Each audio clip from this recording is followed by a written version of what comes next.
Good evening. My name is Mike Haney, and welcome to another edition of 60 Minutes in Black America. And I promise you, today's show is going to be captivating with some great dads. We'll be right back.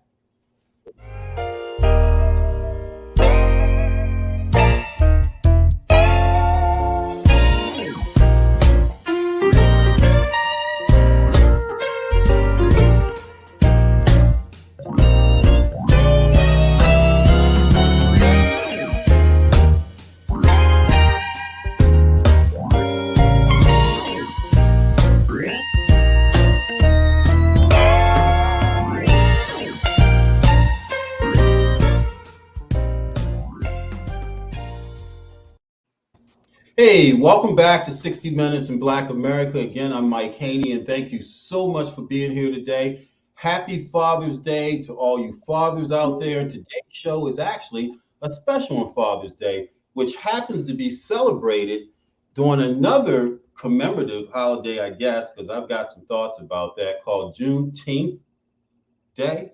Juneteenth. So, Juneteenth, I think June 19th, and they call it Juneteenth Day. So Juneteenth, Father's Day, and the official federal holiday signed by our president is tomorrow, which means you all get off. But let me, first of all, talk about Juneteenth Day before we get to our very special guest and we get to the meat of the day, which is celebrating fathers in our community.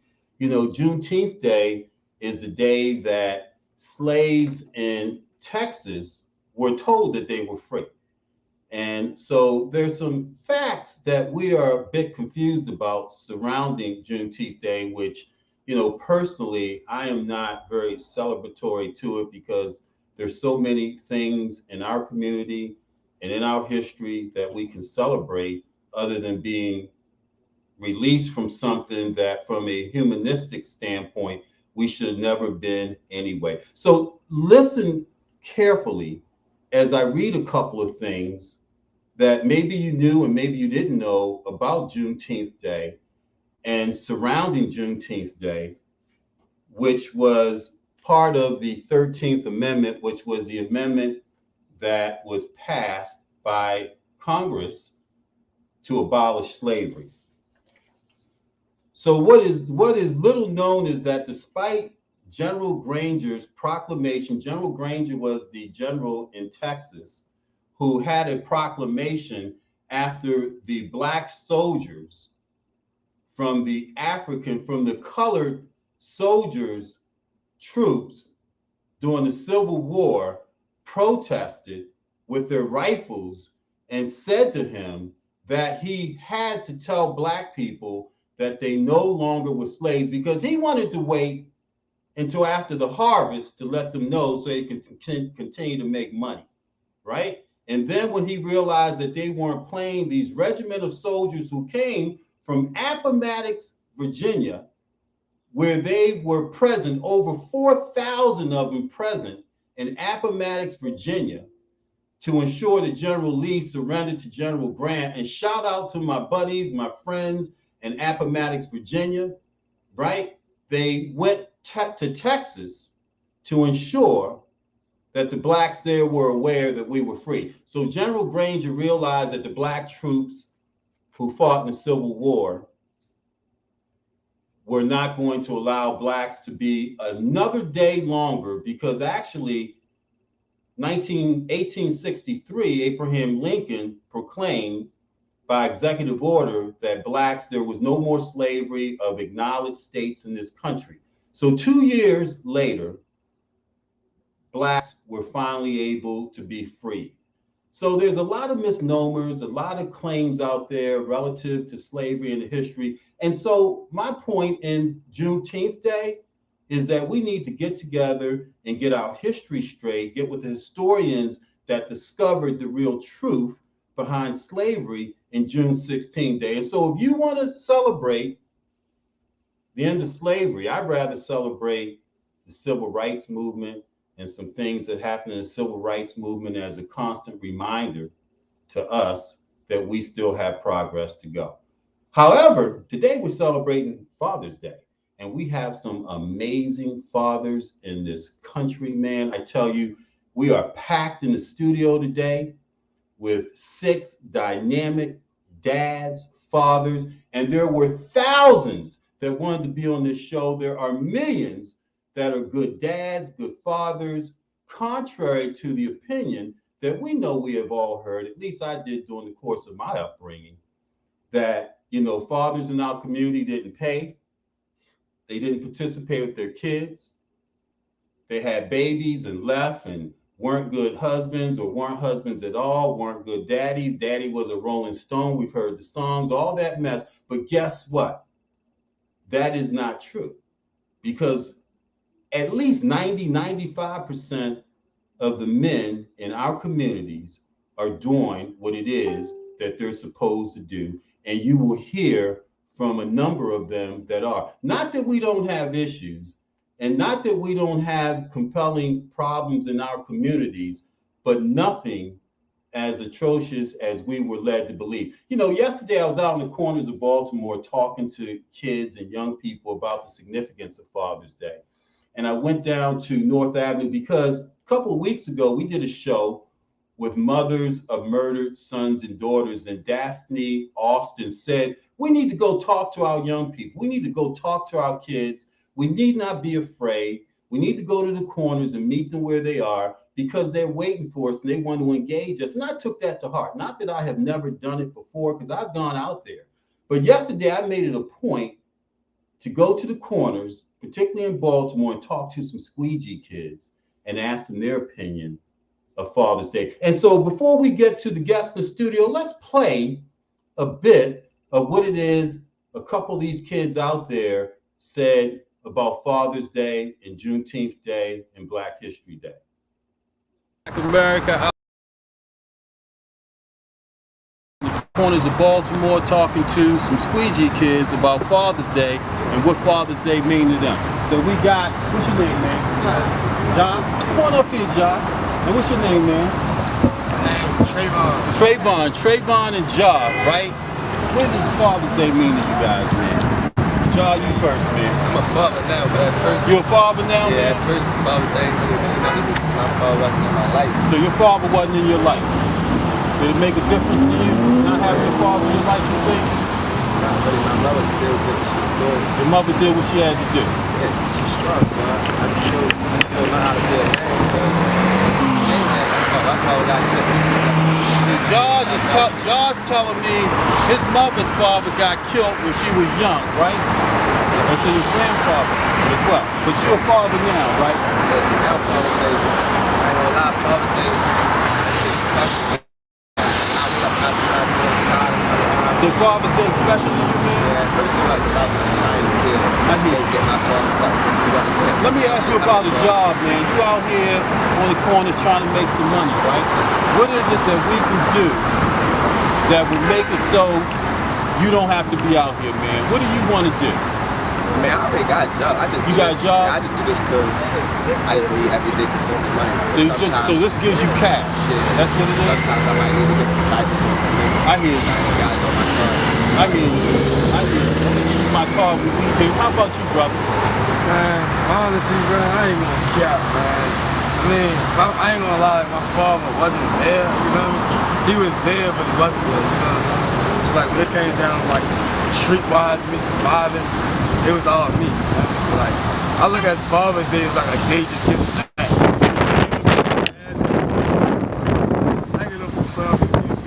I hear you. Some people don't father. I hear you. Are you a father? You're not yet.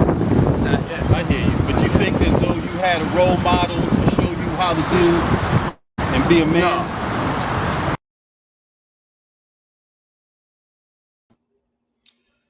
So you heard from Ja and Trayvon from the streets of Baltimore. 2 good kids, man. These are 2 great kids, as many of the kids that I met out there yesterday were.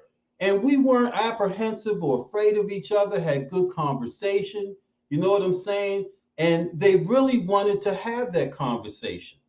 And that's what we have to do if we want to change the dynamics of some of the things that are happening in our communities, lead these young men. Ja wants to be a chef. Trayvon wants to own land. And part of what they're out there for, as Josh said, is to gain some cash, man, to take care of some of the subsidies and some of his needs. In addition to that, it's a social environment for them, man. They get to talk to each other, meet their friends, etc. And we've had a plan in terms of dealing with these kids that systemically they don't appear to be interested in. And one day we're going to talk about that plan in terms of how we can turn these kids and being ambassadors for the landscapes they're in, instead of putting the prison to pipeline money in effect and not doing anything for them, putting a shirt on them and teaching them soft and social skills and having welcoming visitors into our cities, wiping windshields for free because we're paying them some decent money to do that until we get them to a point that they progress. But the point of it is, if we don't speak with them and hear them, as many of the women in our communities aren't afraid to do, because they're just like us. So why are we afraid to go to talk to our own? I don't know. But I know Jaw's a wonderful dad, and he understands and takes care of his responsibilities. So let's get to the guests that we have in the studio today, man. As I said, 6 wonderful human beings, and I know them all, and I know what they do, and their wonderful power of example for our communities, for our men, for our women. So let's bring them in the studio. First of all, let's bring up those slides so we can introduce them properly. Now, this is the ultimate dad picture right here, man. This is, I don't know. This is Charles and Chase. And Charles was going to be here today, but he had to work, man. But when you look at that, look at those smile on them kids, man. You know what I'm saying? And it looks like that kid is just naturally happy, man. But this is what a daddy or father really look like. So, shout out to Chaz and to Chase, and Chaz has another one that was born this year as well. So we'll get them next year for Father's Day when they're walking and driving cars. But first up, what I want to do is bring in our 3 OGs, right? Our 3 OGs. And in my day, OG was what? Old gangster or something. But what we got is old granddaddies. Old granddaddies. So we're going to call OGs old granddaddies. So I want to bring in Keith Sr., Ken Haney, and Charles Rip Powell. We're gonna find out how he got that name Rip. Where's Rip? And we're not even gonna tell you about his. We're not even gonna go into his email address that I had to email him some information. No, we are absolutely gonna go into it because you OGs, and I told you what OGs stand for, right? What it stands yes, for? Sir. It stands for old granddaddies.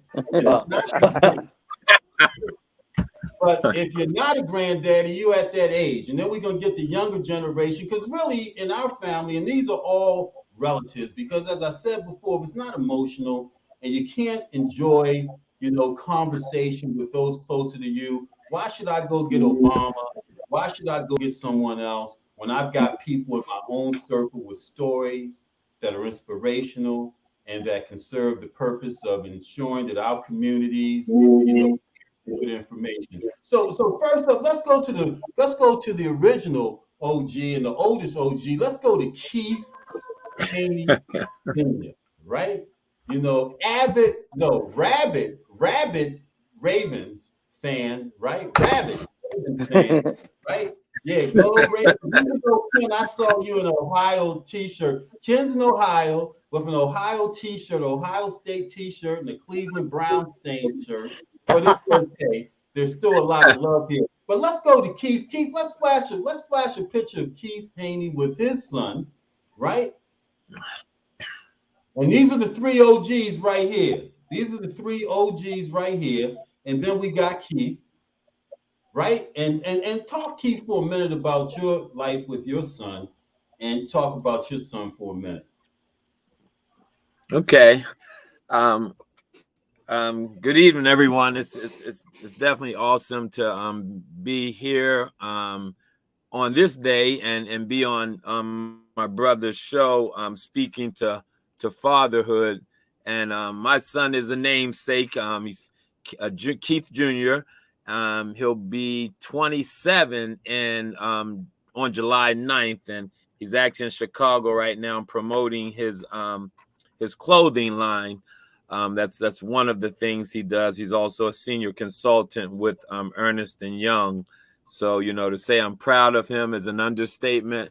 To say that our journey as father and son has been, just a tremendous one, with many dynamics, that has us arrived at the point that we are right now. It's just an awesome relationship, and a lot of challenges were a part of it, that brings us to this point. And I wouldn't trade some of those challenges for the world, because I knew not that we would have such a great relationship as a result of that. I have been his only parent since the age he was 10, because he lost his mom at the age of 10. And it's been a community of folks, other fathers, that, and mothers and aunts, that have been supportive in his journey. And so yeah. And I mean, I just am blessed. I mean, he's just an awesome kid. I think about him all the time, every day. We talk every day. And no matter how much older he gets, it does not diminish my involvement in what's going on with him. Like, 2 days ago, call your grandmother, because I'm hearing his grandmother tell me that she hasn't talked to him in a week. So like, parenting, just doesn't stop, and it's exciting. I enjoy it. And and I probably have the opportunity, but I'm gonna catch it now. I've actually drawn from other of my younger relatives, my nephews, and taking pieces, Ken as well, Rip, from their being fathers without them even knowing, to make me a better dad. That's just how Man, it works out. that is powerful, man. That is absolutely powerful. And as you Yeah. said, being your brother, had a chance to watch you be a power of example, through your life, to a point where there's a relationship of love there. You know what I'm saying? Because we all, all roads lead home, and we don't all take the same road to get, to home, but home is where love is. So we're going to talk a bit more, Keith, about that. But before we go to Ken, number two in command of the old granddaddies, right? Let's flash a picture up there about your dad, or our dad, and if you could talk very briefly about the influence of your father in your life, because we heard from Jay, Ja, and we heard from Trayvon about the influences, if they had fathers in their life at all. Was there an influence there in terms of how you parented, or how you were a dad from your own upbringing and your own dad? Can you tell us briefly, or just yes or no? You're talking to me, correct? Absolutely. Okay. Yes. I think, especially as Black men, there's something we can get from every one of us, and my father most certainly had a very large personality. And so I believe that I've gotten a lot from him.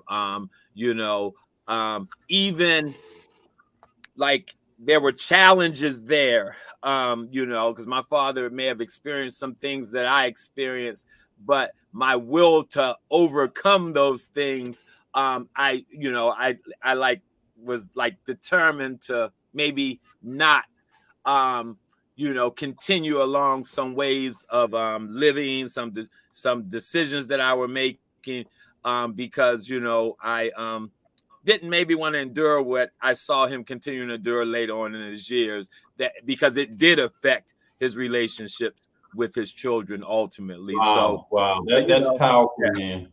That is powerful, and that is real, man. And we're going to get to a little bit more of that as we intertwine these generations, and we talk with these younger folks in terms of the influence of the downline of us as parents, dads, uncles, cousins, and how, as you mentioned, it takes a community, and not just indicative of one person, to ensure that, particularly as men, as leader of our families, that, we're successful. We are successful. So let's go to the second OG, Ken Haney. What's going on, man? How you doing? Fantastic, Mike. Good to see you. Happy Father's Day, cousin. Is Ken there? Is he frozen or am I frozen? You there, Ken? I'm here. Can you hear me? Okay, because you wasn't saying anything. I said, I know he hasn't gotten stage fright, but let's show a picture of you, Ken. I think there's a picture. Man, 1, 2, 3, 4. Are all those your kids? Yes, sir. How many kids you got, man? I can't count. There's 5, Mike. Wow. Well, how am I talking? Because I got 5 too, and probably whatever. But Ken, you got 5 wonderful kids, man. Do you know all their names? So from the screen, from those of you looking on the screen, on the far left with the glasses on top of his head is Kennard Jr., as Keith says, the namesake. I didn't want him to have that name, but I lost that fight. We call him KJ. And then to the middle is Tanyelle. She's actually the oldest. To the right on the screen is Kyle. And bottom row, front row, light skin like me is Madison. In the middle there is Nessa. So the oldest is Tanyelle, then KJ, then Kyle, then Nessa. Madison's the baby. Wow, man, that is okay, Ken. That is great, Ken. So, Ken, fathering, parenting, because I know you are involved in your children's life, right? Yes, sir. And so, what is the most significant part of being a dad or a father to 5 young people or to 5 children as you were rearing them? What did you think was the most important thing that you could do as a parent for all 5 of your children? Raise them so that they would be out of the house and not asking for money. Oh, wow.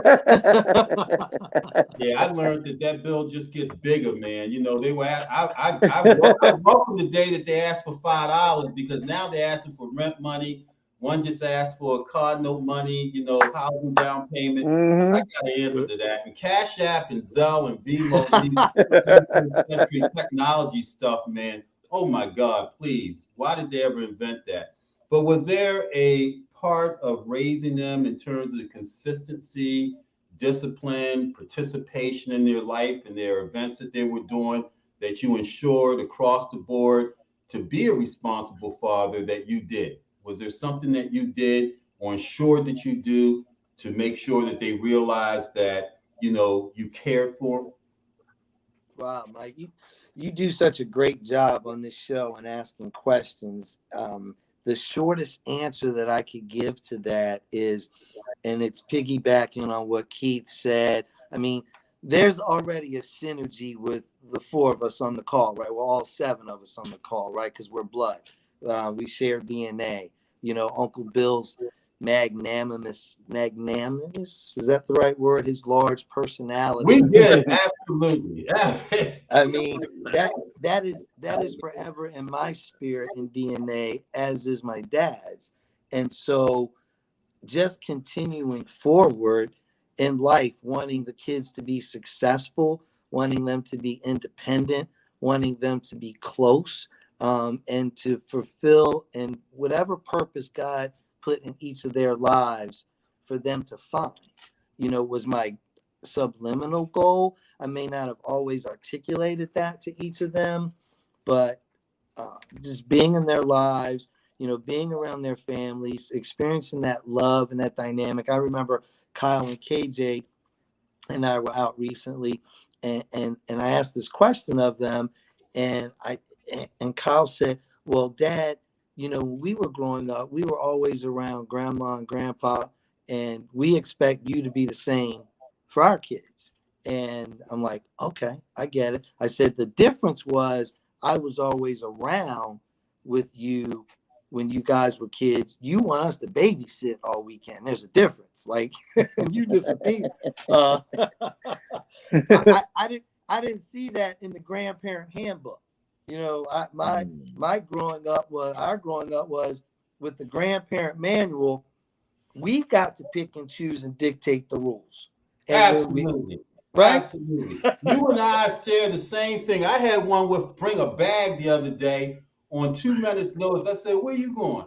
Because that is not, but as we get into the conversation, when we bring the younger generation, the second generation, and we'll talk more about parenting philosophy for guys. And I'll tell the viewers now, if this show goes an hour and 15 minutes, then so be it. I call it 60 minutes in Black America, and I'm usually a stickler on 60 minutes, but everybody goes 7 so we can continue to share because, to a degree, there's a bit of dysfunction in every family. You know what I'm saying? And to acknowledge that. But to be in the situation that we're in, having conversation and to celebrate the successes in spite of the issues that individually we all have gone through. We all have gone through. What are the lessons that those beneath us, which you'll meet in a few minutes, have learned? So, Ken, let me pull up a picture, man, of mom and dad. Both, are in heaven. Rest in peace, Uncle Gerald. Heavenly, happy Father's Day, and beautiful Aunt Ingrid. But to your dad, Ken, what lessons did you learn about parenting from your father, Uncle Gerald, that you were able to instill in your menu of parenting skills? Well, thank you, Mike. Another great question. Great picture, man. I hope not to tear up. Yeah, I'm ready to tear up, man. I've been ready to tear up since last night. And it's interesting. Nessa, my middle daughter, texted me earlier today and said, I miss Pop. She's like, are you doing okay? If you want to talk, let me know. And I'm like, wow.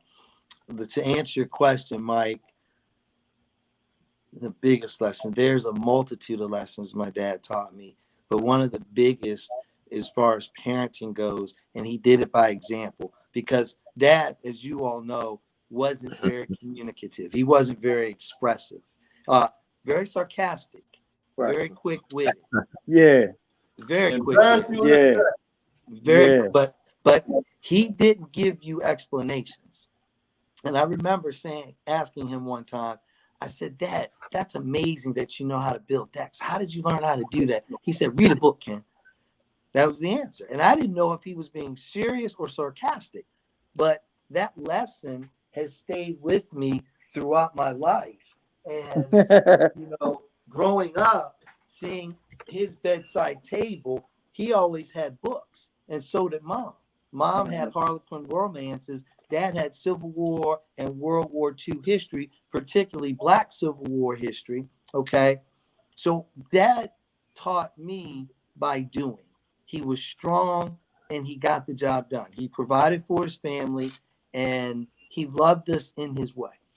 You're right about that, King. That's one thing your daddy was, as a power of example to me, as Charles' dad was, as my dad was a power of example to take care of business of their family, but financially. And so is the circle that we all of a sudden ingrain ourselves in our kids' life, because maybe, my daddy was during the Vietnam War, you know what I'm saying? All fighting, as we talked about, Juneteenth Day and the soldiers back there fighting and, not being able to support families. And, so there were some inherently things missing, but we have learned, to embrace. And we're going to hear from our younger kids, I'd say, for a second. But let's get to Charles, Rip, Pal, and Charles, since you're the youngest, G, man, your time is cut in half, man. So you're going to be real. That's right. So first of all, before we get into your story, how'd you get the name Rip, man? Give us 5 words. How'd you get the name Rip, man? As a baby, I did a lot of sleeping. So, Rip Van Winkle. And then the thing is, with me always sleeping all the time, they was always telling the relatives, just let him rest in peace. And that's how it came about. Oh my goodness. Okay. Yeah. I don't want that one. You can have I know. I did a lot of sleeping as a baby. So I did a lot of sleeping. You got ripped because you did a lot of sleeping. Yeah. And so they said, rest in peace. Well, hey, listen, man, that's a great one. But I know you are up and active and you are a heck of a dad and granddad because they don't let you sleep. And let's pull up a slide of you and your grandkids, man, or children. Now, are these 2 of your grandkids? That's the two oldest. Those are the two olds. Now, how many do you have? I got I got four. You got four grandkids, and how many children do you have, man? Four kids, four grandkids. Wow, man. So when you and you are actively involved. Matter of fact, I think you one of the only ones that I know in our family that allow the grandkids to do sleepovers, man. You're holding them, you're putting them to Yeah, bed, etc. You yeah. know what I'm saying? So you're a powerful example for me, but that's an example I'm not looking for. I'll send people to you, and they can sleep at your house, and I'll send sleeping bags and Cash App money. There you Okay, go. but yeah, for a second, for real, man, as a dad, right? And we know that you're in law enforcement, so there's a sort of inherited discipline that you have, right? How did Yeah. you raise your kids, in terms of how you were raised that was influential? How did you influence your children, man? And how Oh did you man. participate in their life? That's good. Like it's a great question. Just take whatever, my mom, I mean mom and dad. That's first of all, the respect thing, the respect and manners. I think that's the main thing. Have respect and manners for who, far as adult wise. So I think the thing is I tried to teach them along that lines. I try to take more, the pros and add my own little thing. And I think the thing I've always tried to tell my kids is one thing I tell them to this day, even the grandkids, do not mess up the name. And the last name say Powell, but I'm a Powell Haney, so it doesn't matter. So the thing is, what I think is, I've always told them when you're wherever you are, you do the right thing. Not to, everything has consequences. So any little thing that you do wrong can turn into something real bad. The little thing can turn Wow. into something bad. So I think the thing is, always tell them, don't mess up the name. That Wow, name is that's powerful. That powerful, man. Powell, So, that so Haney you thing is powerful. so you were a disciplinarian? Is that what you? Not that none of us weren't, Yeah, but you yeah. believe I discipline think the was thing is, important? I think for me, I had the combination of both parents. I think the thing is, my mom, your aunt was the type. She had the type of voice that could crush you. So you always wanted to stay on the good side. And my father, he was the type he can just give you that look. Even Wow. that, Let's bring your father into the stream. Let's show the picture of your daddy, man. And you said, let's show the picture of your daddy because your yeah, daddy was all right, man. I remember your daddy, just a real, real guy. And you say, I love my dad. What about your yeah. dad that you love? And what did you learn from your dad that helped your own parenting? What did you love about Um, your father, man? the hard work, observing how he interacted with other people. The respect factor. I think the thing is, my cousin, when I started, I think I used to work summertime at the job. He worked at a college, and I had folks from my, different, from different races, different races come to me and say, man, your dad, I love him. He's about as cool as they come. He's genuine, and I've always tried to take that approach. And I've always observed how he went about, handling business, just Wow. working, trying to do what was best, for the family. Wow, man. So That's that was the powerful. thing I try to take away. And the bounce off the I watched y'all three. So like I've always I tell all three of y'all to this day. I mean, y'all my cousins, but I look up to y'all. So I've watched and observed y'all over the years. So that's how I've lived and learned.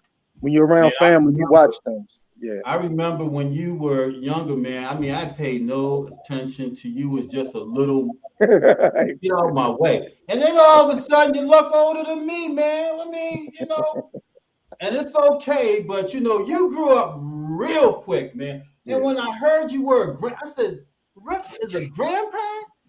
I said, oh my goodness, man. But that's how life is. And we Yeah. have our own kids, as you'll hear Yeah. next, Yeah.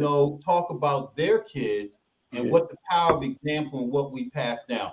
And so, we're going to get to the younger generation, but we're at the halfway point. Matter of fact, we're a little beyond the halfway point. And so you're watching 60 Minutes in Black America. My name is Mike Haney. Today is our Father's Day special.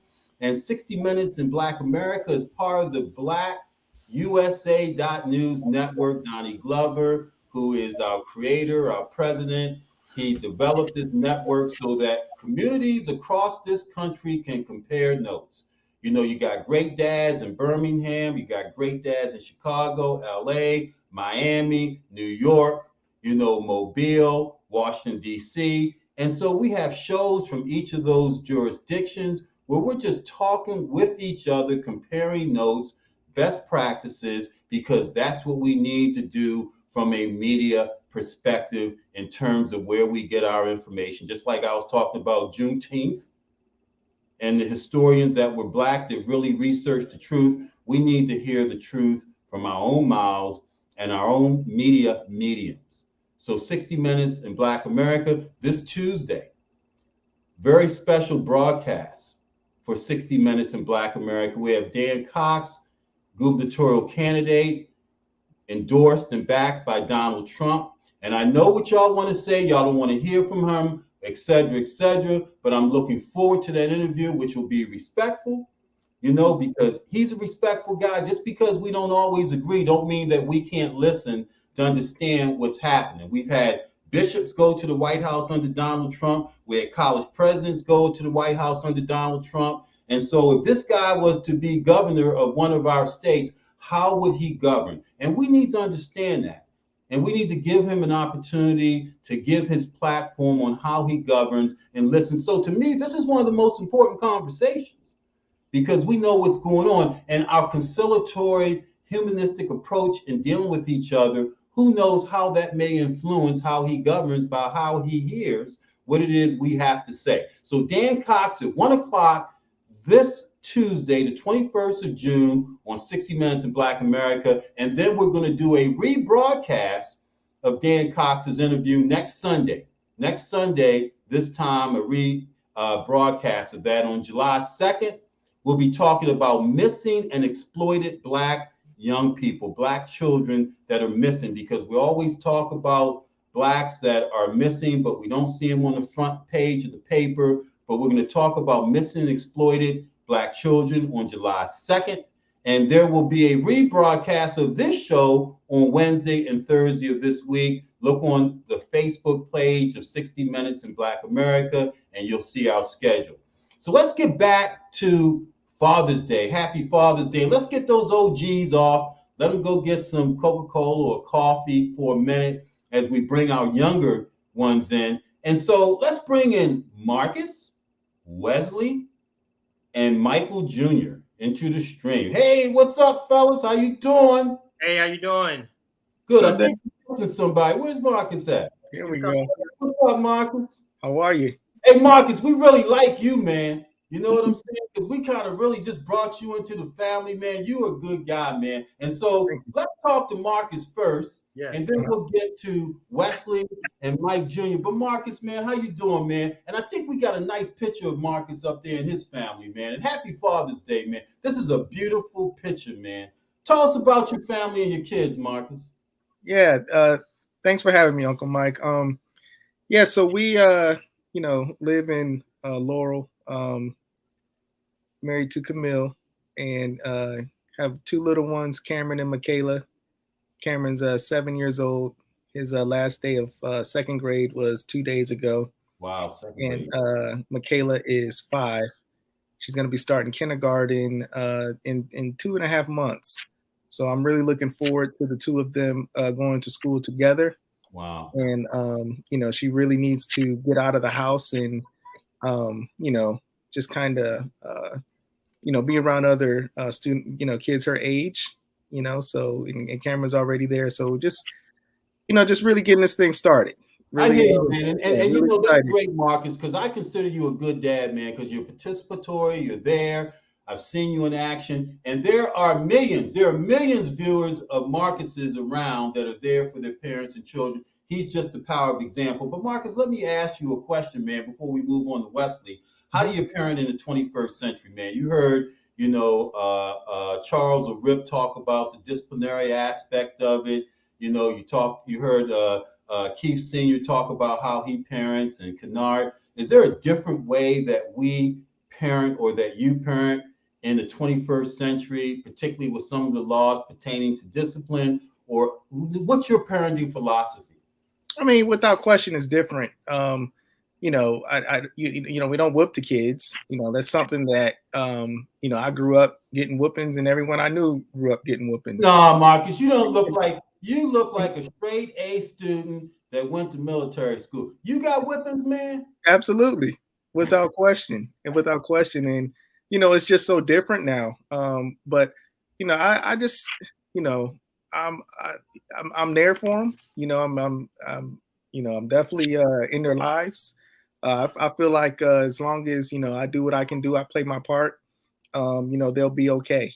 I have a very flexible schedule so that I can ensure that I am there for them. If just last week, Cameron went to the office and had the school call us to bring him some sunscreen.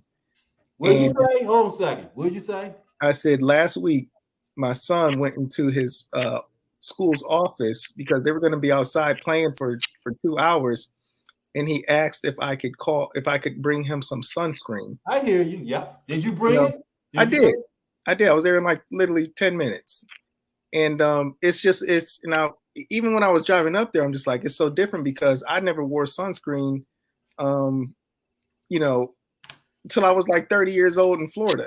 Absolutely. I know what Uncle Gerald and my father would have said if I called up there and asked him to bring me some sunscreen. You know what I'm saying? I know what they would say. But as you said, Marcus, this is the difference in how we're parenting in 21st century. Even though it may be slightly, we may be slightly being facetious, but the sensitivity and how we interact with our children, and watching you and watching Mike Jr. and watching Wesley and watching kids like Ja, you raise your kids, man. It's important that we recognize and that we understand that we're there from there, man. So that's remarkable, man. I'm glad that you got there in 10 minutes, and I'm glad that he knows he can depend on you. He knew he could depend on you. Right? It's completely different, and you're right, because I think that in his mind, he knows that we're here for him. And I think that it's a little different, but at the same time, it's important. Absolutely. Because some kids don't have that luxury. Absolutely, man. Well, I wish my kids didn't know I was there for them, and particularly with Cash App. Oh, there go Cash App. My dad is here for us. I don't want to be there for you anymore. You guys be there for your kids. But let's talk to Wesley. Wesley, how you doing, man? I'm doing well. Thank you so much for having me, Uncle Mike. Absolutely, man. Down there tearing up Hampton Roads, man. I hear about everything you're doing down there up here, man. You're doing a phenomenal job. But the real thing that I'm proud about you is how you raised your family and how important family is to you. So let's pull up a picture of you, man. Man, you sure look happy, man. Look at the kids look happy. You look happy.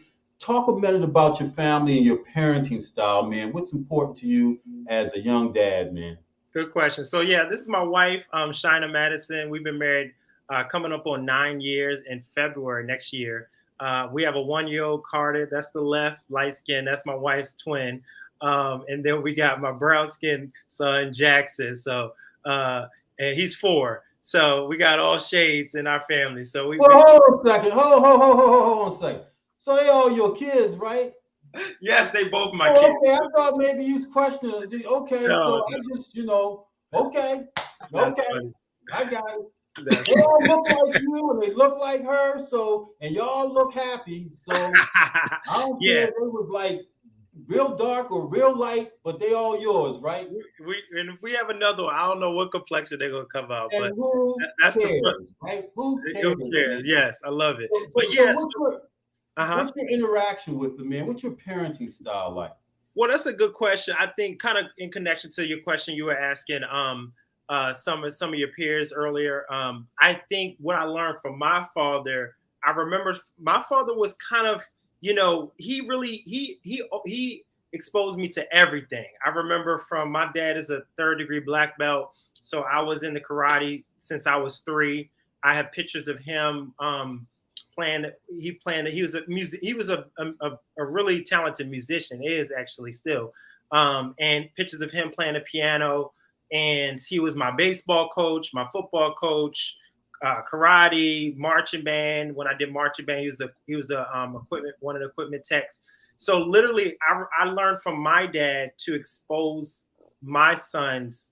I want to expose my sons to everything. And then one key thing I do remember from my dad growing up was I never remember him reacting strongly to how I did in those specific sports or activities, because I really I wasn't good at a lot of stuff. I wasn't good at baseball. I wasn't good at football. I wasn't good at basketball.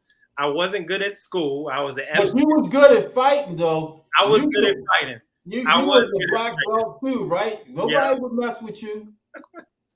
I was good at fighting, but I did get beat up a ton in Baltimore. So, but I remember, he just always he adjusted to whatever I was interested in. It always changed year by year, and so that's kind of my predominant focus, is to really expose my sons to everything and anything.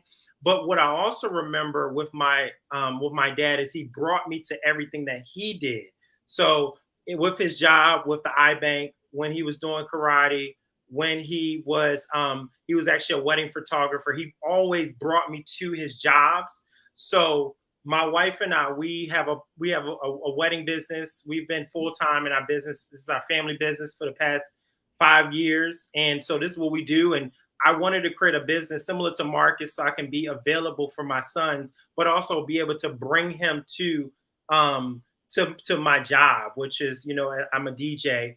And we also have another business called Madison Martial Arts, where we do superhero training, kind of following the legacy my father built from martial arts.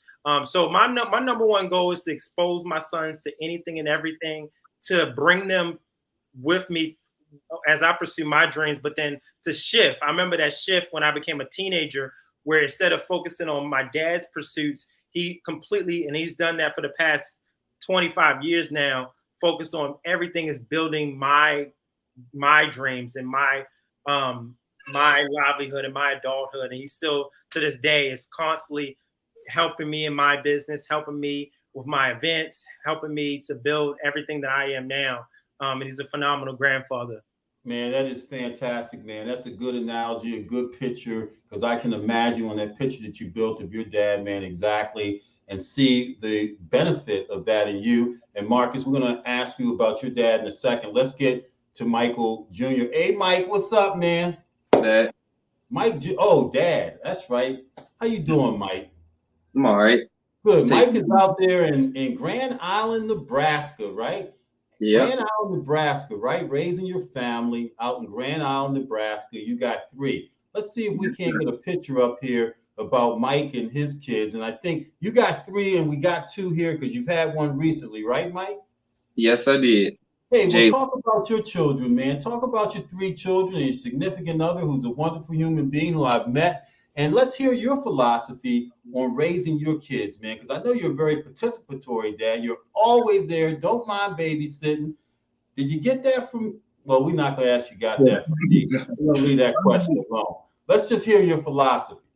Well, my philosophy is, pretty much very hands-on. Sometimes I do believe in spankings depending on, the infraction. But most of the time we do timeouts. And I believe in being there and not letting, technology raise our kids. So, whether I get off at 7:30, 8 o'clock at night, it's still pretty light out here in the summertime. So we'll go outside and we'll play. And, Michael, he's 4. Maceo, he'll be 2 in July. And Jayla is 8 weeks. She just turned 8 weeks. Well, she'll turn 8 weeks tomorrow. I basically I'm just there. I let them know I love them, and we read to them. How do you let them know you love them, man? Is it being there? Is that the main criteria for expressing love, being connected, and picking up, holding, and verbalization? I tell them I love them all the time. Somebody told me when I had Mike the third, just make sure you tell your kids you love them at least 3 times a day, and that's what I try to do. I'm just there. And wow, man, that's powerful. And just as I think Keith Senior said, listening to you guys, because I'm making notes, man. listening to you guys, because it's never too late for any of us to learn anything, just as Keith Sr. said, in terms of listening to you guys, in terms of how do we parent, because we're still parenting, right? So what's the best aspect, Mike Jr., of parenting that you like? Because we're going to avoid that what did you learn from your daddy question, since this is my daggone show. We're not going to that question, okay? Best aspect what's the best part of parenting that you like, man? Is the fact that, I mean, it's like those improv shows, like I know everybody doesn't have it, figured out, and I know I definitely don't, so I mean, it's like just learning as they grow and growing with them. That's the best part. I mean, you get thrown curveballs all the time. It's about how you handle it. Wow, man, that's powerful. So we got to go to the daddy question. The producers say, because I got to be fair and equal to everyone, and it really isn't my show. The show belongs to the people, and so the people want to hear the truth about how and what you learned from your own father relative to your parenting. Was there anything that you learned from your dad about parenting, good, bad, or indifferent? Well, I mean, not only like what not to do, but what to do. I remember when we were at the Tremont, and me and Aaron had a car wash in the basement. One time you told we didn't wash the car so good, and you told me, if you're gonna do something, do it right the first time, so you don't have to keep doing it. You made us wash the car up until we got it right. So I mean, like little lessons like that, stuck with me, and it just made me a better person. I like now, all my jobs love me because I do stuff right the first time. I try my hardest the first time. That's what I want to imprint on my kids. Wow, that's powerful. And if you do your best, it's going to show. Absolutely, man. That's powerful. And you being there, as Wesley's there, as Marcus is there, as a powerful example for your kids to see you and see what you do is the best lesson that you can give, and see you express that love and concern to them as well as your significant other. That's important as well. And so I want the producers to bring everybody on the show in the stream at the same time. We're down to the last few minutes. And so we want to do one thing as a group together so we can bring in the OGs if they haven't fallen asleep, because we know we have Rest in Peace. We know we got Let Him Rest in Peace. So he's probably taking a nap. Where's he at? Where's Rest in Peace? Oh, there he goes. There he goes. Hey, Rip, I love that name, man. I love that name. Hey, so what we're going to do now, and if we can pull up those slides, because what we want to do now, and that's me with my two oldest grandsons and my dad, right, and me with my dad as Ken and Keith said, big personality, but we love him. We loved him, and he was very supportive in his own way. We knew who he was. So let's go to the next slide. And that's a group picture of the guys in our family, man, at my dad's funeral. You know what I'm saying? Because we have a bunch of guys, and the closeness and the camaraderie, as you see today, and being able to learn from each other, good, bad, or indifferent, is crucial. It's important. And how do we spread that love out to the community? Let's go to the next slide. All right, so name that child, right? We're going to play the name that child game. We got a couple of slides, right? Let somebody in our family, one kid in our family, and let's see how good parents you are. For every person that you get correct of these next 3 slides, we're going to donate $50 each to God's Giving Hand, Enrico Crawley, and his wonderful homeless mission, his Feeding the Homeless mission, for everyone someone gets right. Who knows who that is? Was that me when I was a kid? That looks like my old prison number. Oh, okay. Well, you know what? We're gonna give $50 anyway, because that might have been your present. That was your prison outfit, but that ain't you. You passed on. It isn't. Okay. So we're gonna let that go, Keith. You just say that. So if anybody know who that is, you got 2 seconds left to tell me. That's Cody. Damn, you're wrong. Go to the next slide. Who is that? Anybody know who that is? That's one of our kids. Somebody's kid in our clan. Who's that? Good dads and good fathers. Who is that baby? Somebody better That's say. Wesley. That's Wesley. Is that what? That may be so. Dan, you're wrong. Hey, Marcus, you're fired. And if Camille gets on you, man, for not knowing your own kid, man, I said that you was are in Cameron. trouble. That is your own child, Marcus. They must have me muted. Oh, you lost, man. It's too. Did they have you? Okay, He was so not Marcus muted. was muted. I said and Cameron Marcus like 3 said times. that, That's bro. Cameron. Because I know you got to eat tonight. I know you got to eat tonight because you didn't say nothing. But it's all good. Yeah, this You is just unmuted me so. This is Cam. Did you know that was Cameron Marcus? without question. Okay, good. As long as you that's another $50 to God's helping hand as a result of us know. Who's the next one? That's Keith Jr. Dan, Yeah. oh my goodness. So Keith says he's in a prison suit, and then he gets they look so much alike, right? They look so much alike, and that's the beautiful thing about family. So does anybody else want to take a guess? That's Aaron. Hey, yeah, that's it. That's Aaron. Aaron is the only one that's not here with our child. How you doing, Aaron? Good thing we're not saying happy birthday to you and happy Father's Day to you. Yeah, he's up in New York trying to buy Trump Towers or something. I don't know what but you can't do it with my money. I ain't that good a dad, okay? But that is Aaron Jr. So we got 3. Is there another one? Is there another one? Oh my goodness, a chicken bone. So who is this greedy baby that's eating a daggone chicken bone and ain't been here but a day? Anybody know who that is? Dun, dun, dun, That's dun. Keith Jr. Oh my God. Hey Keith, who said Keith? I figure eventually I get it right. Hey, Keith, it's like that ex dude. So that Keith Jr.? He loves my chicken. He loves your chicken? Okay, so we'll call that Keith Jr. We'll call that Keith Jr. even though it isn't. But that is King. That's our 3rd oldest. That is King when he was born. And Michelle said she wants a cash prize. So that's King who won a chicken bone. I gave him a piece of Popeye's chicken. He was about 6 hours old, and I think they kicked me out of the hospital. But it's all good. And so what's the last slide? Happy Father's Day. Hey, listen, guys, this has been a real conversation, man. And I know if we can get everybody up here, take that Happy Father's Day down. It's been a real good conversation, enlightening conversation to hear a bit more about what it is that you guys do and how you raise families. And Marcus, I've mentioned to you earlier, we didn't ask you, how your dad interacted with you and what you learned from your dad. You want to answer that? Yeah, my dad, was real unique individual. Unfortunately, he passed back in 2008. But my dad, he did some great things. He made some mistakes.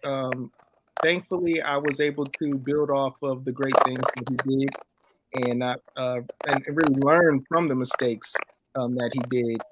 And I can only thank him just for at least putting me into a position to succeed. I feel like at times, he wasn't able to necessarily guide me in a way that I would have liked to been led. But he at least put me in a situation, into a position to where, if I had enough common sense, I could do it myself without, so much of him, being involved.